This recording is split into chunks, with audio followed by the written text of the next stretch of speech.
And we haven't gotten to talk about them that much because they haven't been one of those top 4 teams.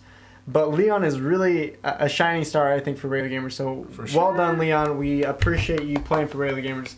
Great job last week. And speaking of awards, Zach, we have end of season awards coming up soon. So we got to look at these tight races. We haven't looked at them yet. But there are 5 different awards. The first one we got is the Super Special Award, the most specials per game right now, all held by regular gamer members. Sheesh! Cosby in the lead, 4.7 specials a game, followed by Tax, 4.4, Leon at 4.2. Wow. So a close race between the regular gamers. It'd be surprising if a non-regular gamer member won this award. But right now, those 3 are up for the top. The Staying Alive Award, meanwhile, interestingly, is 2 members from Mirage and 1 from Bittersweet. So our top teams, Staying Alive, Hunter with only 2 deaths a game. Wow. Over the season. Baby. That is pretty wild to Killer. think about.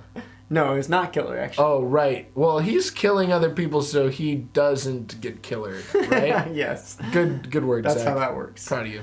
Then next up, we have the Splattastic Award. This one is, I'm going to say, pretty much locked up. No or Neo from Persistence. 9.9 splats a game. Swift. Impressive. Did you even think this would be possible to almost hit double-digit splats a game?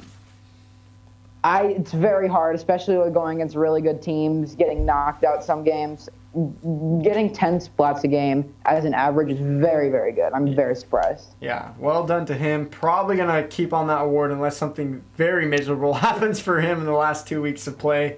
And then, of course, the So Supportive Award, held right now by Oregon from Ink Kings, actually, followed up by Fluff and Stormy. So we'll see if Oregon can hold on to that. Part of it is they need to have a minimum of 9 games by the end of the season to actually win the award, because we don't want someone who's played twice to win this season award, right? Yes. So I think Oregon needs to play at least 3 more games and get enough assists to hold that award. But he's representing our hometown. Yes. Hometown of Oregon. Thank you, Oregon. Love to see it. And of course, drumroll please, we have, of course, the most important award, the MVP race right now. Fluff at the top of the KDA. It's not all about KDA, but I think that is a good marker for how well a player is playing, right? Getting those kills, assists, and not dying at the same time.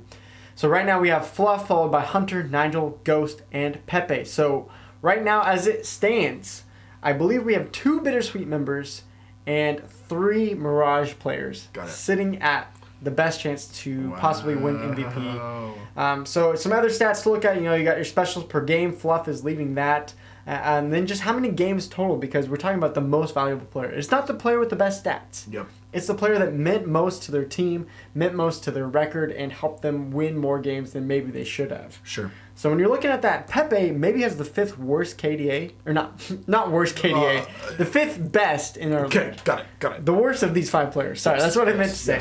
Yet, Pepe has played in all 15 of Bittersweet's game. And I think that maybe be enough for me to say I might be voting for Pepe. What do you see out of these 5 here? Sure. I agree with you. I think that's the most interesting point of this, is that Pepe has delivered in every game that they've played. Even though I think that these are some great players, I've seen a lot of great stuff from Ghost, especially Fluff, obviously. But I do agree with you in that line of thinking that Pepe has showed again and again that they can do it against anyone and everyone. Yeah, and Swift, I don't know if you can see the stats on the screen, but has anyone stuck out to you this season that you're like, man, that player is the most valuable player for their team? A couple things. Pepe, of course, doing really good. I've seen him on the Splattershot Pro and the K Junior, which is not a very common weapon. But he does great with both. But another one that sticks out to me is Fluff with 45 splats in 6 games, which is very good with 4 specials as well. As you can see, Hunter close to that, but in 6 games that's 24 splats, with Fluff almost double that. Yeah. So, very good there. Yeah, and maybe Fluff, if he can play these last 2 weeks, I don't know who's playing for Mirage today, but if they can come in and pop off a couple more times like that, it might be Fluff. So it's going to be a tight race for MVP.